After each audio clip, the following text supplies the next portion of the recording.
আসসালামু আলাইকুম ওয়া রাহমাতুল্লাহি ওয়া বারাকাতুহু। আলহামদুলিল্লাহি ওয়াহদাহু ওয়াসসালাতু ওয়াসসালামু আলা মান লা নাবিয়্যা বা'দা। প্রশংসা আল্লাহ সুবহানাহু ওয়া তাআলার জন্য, শান্তি অবতীর্ণ হোক মুহাম্মদ সাল্লাল্লাহু আলাইহি ওয়াসাল্লামের প্রতি।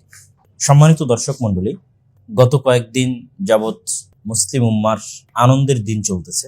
কেননা আমরা জানি দীর্ঘ 50 বছর যাবৎ বা 50 বছরেরও অধিক কাল যাবৎ সিরিয়ার মুসলিমদের উপর যে জুলম এবং অত্যাচারের স্টিম রোলার চলমান ছিল, যা বাশার আল আসাদ এবং তার পিতা হাফিজ আল আসাদ মিলে অর্ধ শতাব্দীরও অধিক কাল যাবৎ তাদেরকে বিভিন্ন সময়ে জুলম, অত্যাচার, গণহত্যা, ক্রসফায়ার, গুম, জেল, সকল প্রকার জুলম এবং অত্যাচার তাদের উপর প্রয়োগ করা হয়েছে। এমনকি রাসায়নিক বোমা হামলাও পর্যন্ত তাদেরকে করা হয়েছে।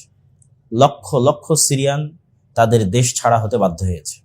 আপনি আমেরিকা এবং ইউরোপের যে কোনো দেশে গেলে সবচেয়ে বেশি যাদের রিফিউজি দেখতে পাবেন সিরিয়ানরা বেশি রিফিউজি। তুরস্কে যান, সৌদি আরবে যান, দেখবেন মসজিদের বাইরে, আপনি মসজিদ থেকে বের হচ্ছেন, মসজিদের বাইরে আপনার কাছে ভিক্ষা চাচ্ছে, মসজিদে নববী হোক অথবা মক্কায় হোক, দেখবেন সিরিয়ানেরা।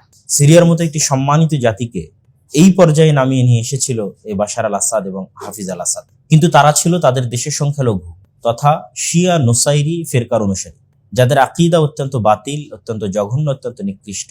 তারা খ্রিস্টানদের মতো তৃত্ববাদে বিশ্বাস করে। খ্রিস্টানরা যেমন বিশ্বাস করে আল্লাহ, ঈসা আলাইহিস সালাতু ওয়াস সালাম এবং রূহ, এই তিনটে মিলে যেমন তারা একটি সত্তা বিশ্বাস করে, ঠিক এই শিয়া নুসাইরিরা আলী রাদিয়াল্লাহু তাআলা আনহু, মুহাম্মদ সাল্লাল্লাহু আলাইহি ওয়াসাল্লাম, সালমান আল ফারসি এবং এই তিনজনের মধ্যে আল্লাহ সুবহানাহু ওয়া তাআলার অস্তিত্ব নিহিত আছে এই মর্মে বিশ্বাস করে। এরকম জঘন্য এবং নিকৃষ্ট বিশ্বাসের পাশাপাশি তারা আরো যে ভ্রান্ত আকীদা বিশ্বাস করে সেটি হচ্ছে পুনর্জন্ম।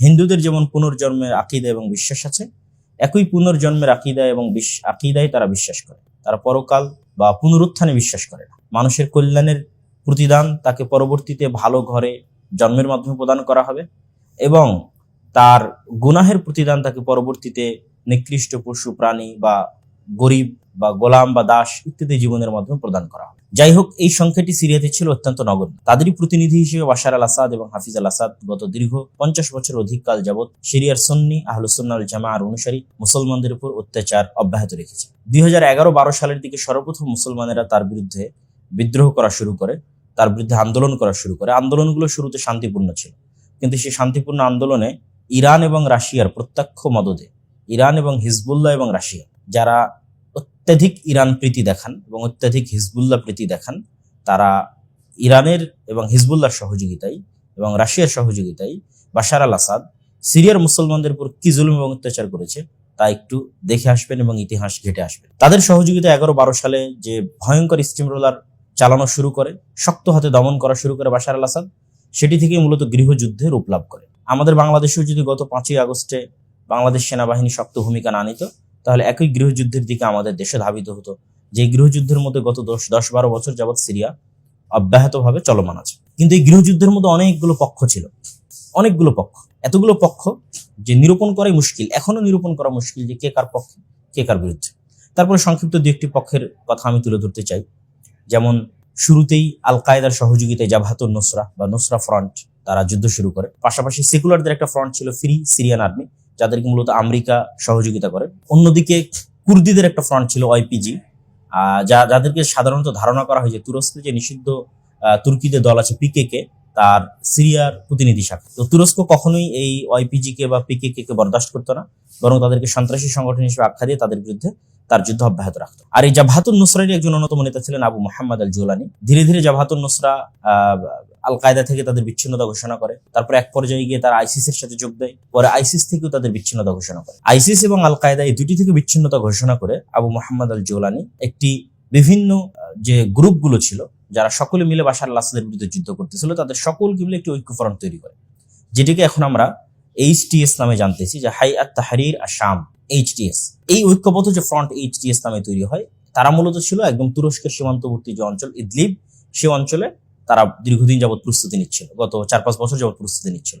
আর সিরিয়ার একটা বড় অংশ দখলে ছিল বাশার আল আসাদের, আর সিরিয়ার বড় একটা অংশ দখলে ছিল ওই যে ওয়াইপিজি বা পিকেকের দখলে, যেটি এখনো ওয়াইপিজি এবং পিকেকের দখলে আছে, যেটিকে আমরা রাক্কা বলতে পারি, রাক্কা এবং তার আশেপাশের অঞ্চলগুলো। আর এই যে তিনটা দিক তথা দামেস্ক রাজধানী এবং তার আশেপাশে থাকতেছে বাশার আল আসাদের দখল, ইদলিব বা তুরস্কের সীমান্তবর্তী অঞ্চলের একটা বড় অংশে থাকতেছে আবু মোহাম্মদ আল জুলানির সাপোর্ট, আর কিছু অংশ সরাসরি তুরস্কের নিয়ন্ত্রণে, সরাসরি সেনাবাহিনীর নিয়ন্ত্রণে, আর কিছু অংশ আসে পিকেকে বা ওয়াইপিজি তাদের নিয়ন্ত্রণে। তো এই যে এইচটিএস তারা ধীরে ধীরে দামেস্কের দিকে আগানো শুরু করে। তবে দামেস্কের দিকে আগানোর আগে তারা সর্বপ্রথম হালব, যেটিকে আপনারা ইংরেজিতে আলেপ্পো নামে নামকরণ করতেছেন, সেটিকে আরবিতে বলা হয় হালব। এই হালব নগরী সর্বপ্রথম তারা বিজয় করে। হালব বিজয় করার পর তারা দামেস্কের দিকে মুখ করে এবং মাত্র 11 দিনের ব্যবধানে তারা সমগ্র দামেস্ক দখল করে নেয়। তবে এখনো অনেক অংশ বাকি আছে তাদের দখল করতে। ওয়াইপিজির সাথে তারা যুদ্ধে যাবে না সমঝোতায় যাবে তা এখন স্পষ্ট নয়। অন্যদিকে ইসরায়েল গোলান মালভূমির অংশ বাড়ানো শুরু করেছে এবং ওয়াইপিজি এবং পিকেকেও তাদের কিছু অংশ বাড়ানো শুরু করেছে। তবে এইচটিএস এর কাছে আমরা এতটুকু আশা করতে পারি যে তারা অন্যান্য যে জঙ্গি দলগুলো আছে সেই জঙ্গি দলগুলোর মতো আচরণ না করে তারা অত্যন্ত ভারসাম্যপূর্ণ আচরণ করবে, যা ইতিমধ্যেই আবু মোহাম্মদ আল জুলানির বহু ইন্টারভিউ, বহু বক্তব্যে ফুটে উঠেছে যে সে তার দেশের সকল ধর্মবর্ণের মানুষের নিরাপত্তা দিবে, তাদের সকলকে সাথে করে নতুন করে সিরিয়া গড়তে চায় এবং তার এই আশায় অনেকেই আশ্বস্ত এবং সে পুরো সিস্টেমটাকে সম্পূর্ণরূপে উৎখাত করেনি। প্রধানমন্ত্রীকে তার জায়গায় বহাল রেখেছে, যেমন আমাদের দেশের রাষ্ট্রপতি চুপ্পু তার জায়গায় বহাল আছে, ঠিক তেমনি তার দেশেরও প্রধানমন্ত্রীকে তার জায়গায় সে বহাল রেখেছে এবং প্রধানমন্ত্রীর মাধ্যমে দেশের যে কাঠামোটা আছে সেই কাঠামো ঠিকঠাক রেখেই সে নতুন কাঠামো তৈরি করতে চাচ্ছে। সম্মানিত উপস্থিতি, তো সিরিয়া নিয়ে আমাদের এত আগ্রহের কারণ কি? কেননা রাসূলুল্লাহ সাল্লাল্লাহু আলাইহি ওয়াসাল্লামের অসংখ্য হাদিস এবং অসংখ্য পবিত্র কোরআনের অসংখ্য আয়াত সিরিয়ার বরকত এবং রহমতের কথা উঠে এসেছে। সর্বপ্রথম কোরআনের একটি আয়াতের কথা আমরা বলি, সুবহানাল্লাযী আসরা বিআবদিহি লাইলাম মিনাল মাসজিদিল হারাম ইলাল মাসজিদিল আকসা আল্লাযী বারাকনা হাওলা। যে সিরিয়া হচ্ছে ওই ভূমি যেটি মসজিদ আকসা এবং তার পার্শ্ববর্তী অঞ্চল, এই পুরো অঞ্চলটাকে সিরিয়া বলা হয়।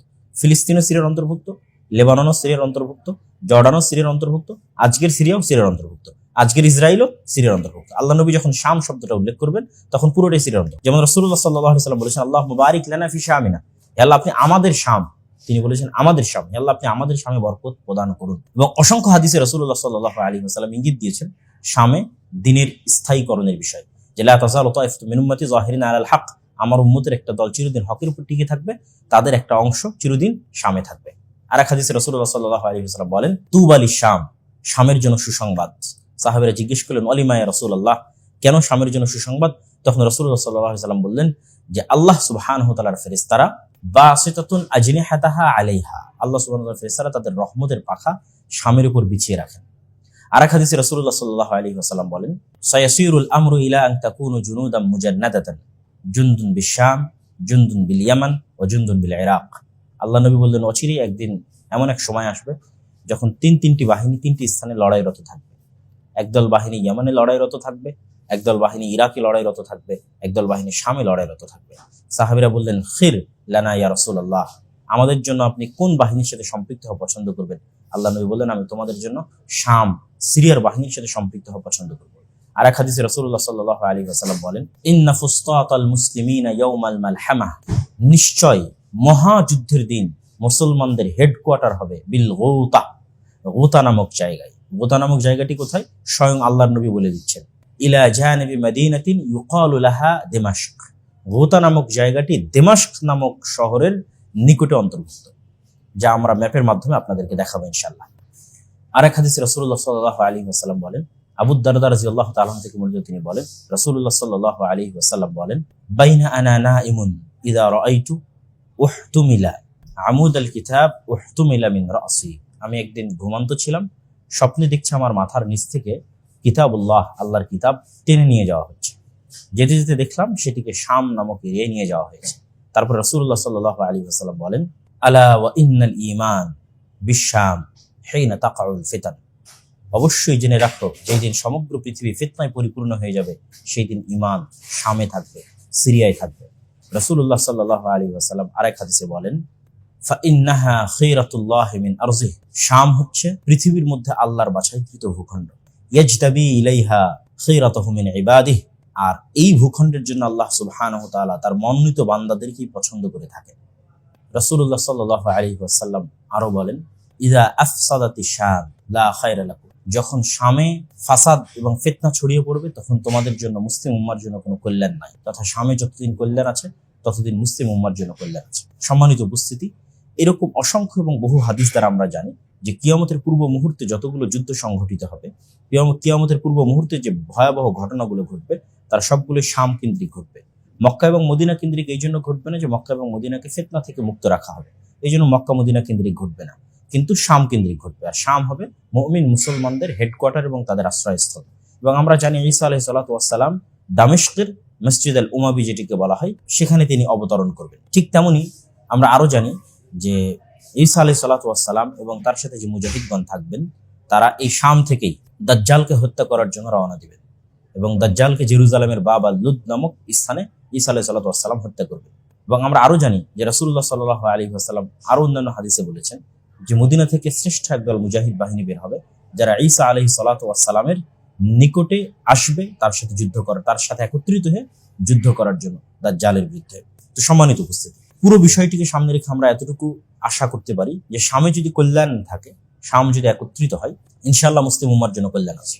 সিরিয়ার গৃহযুদ্ধের বিষয়ে আমি বিস্তারিত এই বইটিতে লিখেছি, ফিলিস্তিন ও সমসাময়িক মুসলিম বিশ্ব।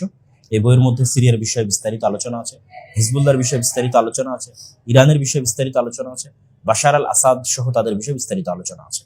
আর সংক্ষিপ্ত আলোচনা আজকে আপনাদের সামনে তুলে ধরলাম। এবং আমি বিশ্বাস করি যেই দিন শাম এবং মিশর এক শাসনের অধিভুক্ত হবে, যেই দিন শাম এবং মিশর এক শাসনের অধিভুক্ত হবে, সেই দিন জেরুজালেম অবশ্যই মুক্ত হবে ইনশাআল্লাহ এবং কল্যাণকর শাসনের অধিভুক্ত হবে। আমরা আল্লাহর কাছে দোয়া করি যে আজকে আহলুস সুন্নাহর বিজয়, সুন্নি মুসলমানদের যে বিজয় সিরিয়ার মাটিতে সংঘটিত হয়েছে, এই বিজয়কে যেন আল্লাহ সুবহানাহু ওয়া তাআলা কবুল করেন, এই বিজয় যেন আল্লাহ সুবহানাহু ওয়া তাআলা বরকত দান করেন এবং এই বিজয়কে আল্লাহ সুবহানাহু ওয়া তাআলা যেন ওসিলা বানান, মুসলমানদের জন্য জেরুজালেমকে মুক্ত করার ওসিলা হিসেবে কবুল করেন, আল্লাহুম্মা আমিন।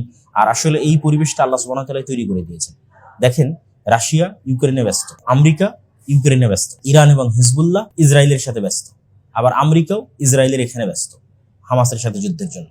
তাহলে বিশ্বের যতগুলো বড় বড় শক্তি আছে সবাই নিজ নিজ জায়গায় ব্যস্ত থাকার কারণে এখানে তারা কোনো সময় এবং কোনো শ্রম এবং কোনো অর্থ দিতে পারেনি, ফলত অতি দ্রুততার মধ্যে তারা বিজয় অর্জন করেছে। তা এই যে পরিবেশটা আল্লাহ সুবহানাহু ওয়া তাআলা তৈরি করেছেন, এটা আল্লাহই তৈরি করেছেন, এই বিজয়ের পরিবেশ। তা আল্লাহর শুকরিয়া আদায় করে আলহামদুলিল্লাহ, আল্লাহ আমাদের কবুল করুক, সিরিয়ার মুসলমানদের কবুল করুক, আল্লাহুম্মা আমিন। আসসালামু আলাইকুম ওয়া রাহমাতুল্লাহি ওয়া বারাকাতুহু।